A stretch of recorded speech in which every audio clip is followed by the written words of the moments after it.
Hello, this is the Code Critics. In this episode, we are going to look at the if statement, its impact on code complexity, and how to replace or restrict it when possible. Let us compare the three fundamental constructs to control the flow of a program first. There is the sequence, the repetition, and the selection. Sequences are of the lowest complexity, easy to understand, and preferably, we would like our code to be just that, a linear sequence of steps to execute. The most common language element in Python to express repetition is the for loop. From a software developer's point of view, for loops are not much more complex than a sequence, since they can be unrolled to a sequence. In the example here, the sequence and the repetition are doing the same. Selections are commonly implemented as if statements. The complexity of an if statement is considerably higher than that of a linear sequence or a simple for loop. An if statement has two alternative paths that are executed depending on the condition. Humans are bad at keeping alternatives in mind, and if statements are therefore better avoided or at least simplified.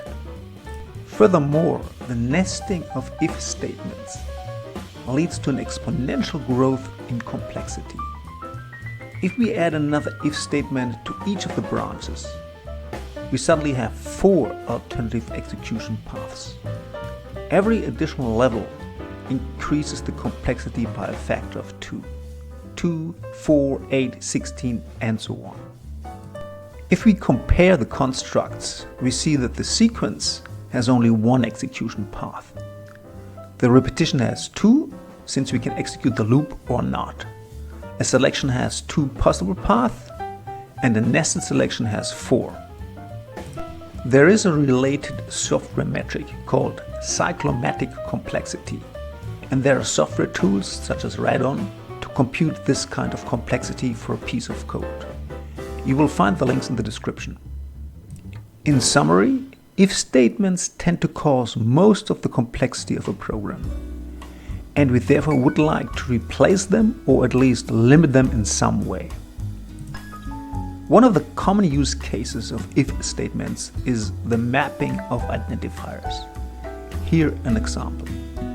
This is standard Python code, and you will find millions of similar implementations following this pattern. However, there's a lot of code duplication. 4 times the if statement, the return statement, and the stars with method are repeated. This code can easily be replaced by a dictionary that maps the identifiers.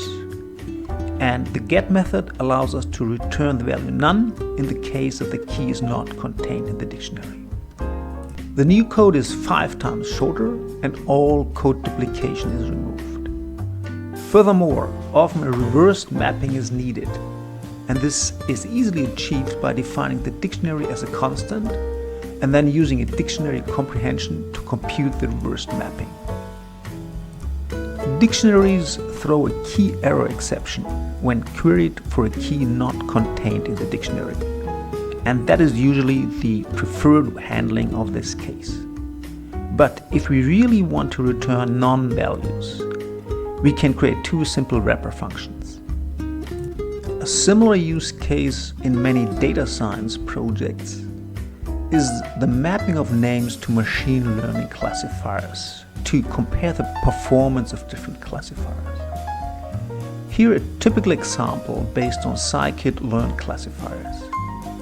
We could follow the same pattern as before and create a dictionary that maps name strings to classifier instances. However, this is not a good idea, since all classifiers would be created at once, which is potentially time and memory consuming. A better way is to create a list or a dictionary of tuples that contain the classifier name as a string, a reference to the classified class, and a dictionary with the classifier parameters. Note that there are no brackets after the class reference. We do not create a classifier instance here. We just store a reference to the classifier class. Now we can implement a function createClassifier that instantiates a classifier. Note the brackets after the class name and the unpacking of the keyword arguments. Creating classifiers in this fashion has the advantage that we have a list of classifiers we can iterate over and create classifiers on demand, as it is common for the training and evaluation of classifiers. Let us summarize some common patterns where if statements can be replaced or at least reduced in complexity. The first one we have seen already.